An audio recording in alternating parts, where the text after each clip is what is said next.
నాగవంశి గారు మాట్లాడతారు.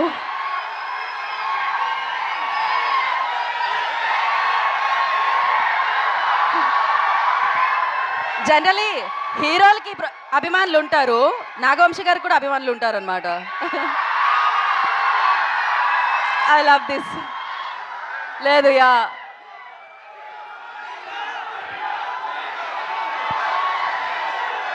ఒక్క నిమిషం మాట్లాడాక మనం ఆ జోష్నిద్దాం. తర్వాత డైలాగులు బాగున్నాయా? పంచులన్నీ పేలినాయా? సినిమా అంతా అలానే పంచులు అన్నీ చక్కగా పేలుతాయి. ఏదో పెద్ద కథ చెప్తాము, అదేంటి కొంచెం ఎమోషనల్గా ఫీల్ అవ్వటం అలాంటి ఏ ఉండవు. చిన్న సింపుల్ కథ, కానీ 2 గంటలు నవ్విస్తూ ప్రతిదీ నవీన్ స్టైల్లో ఒక ఎటకారం పంచులు వేసుకుంటూనే ఉంటుంది సినిమా అంతా. చక్కగా పండక్కి రండి, గ్యారంటీ నవ్వుకుంటూ వెళ్తారు.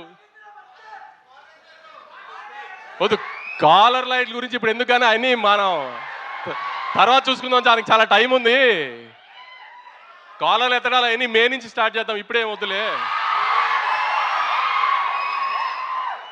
కానీ పంచులైతే ఏమి ఎక్కడా మీకేమి తగ్గింది అనిపించలేదు కదా ట్రైలర్లో.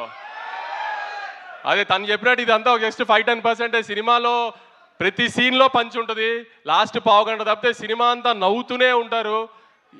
ఎట్టి పరిస్థితిలో నవీన్ అయితే డిసప్పాయింట్ చేయడు. తను అన్నట్టు 1-2 సంవత్సరాల నుంచి ఒకటే కథ మీద కూర్చుని రాస్తూనే ఉన్నాడు. ఎంత ఫైన్ ట్యూన్ చేయగలిగాడు చేస్తూనే ఉన్నాడు.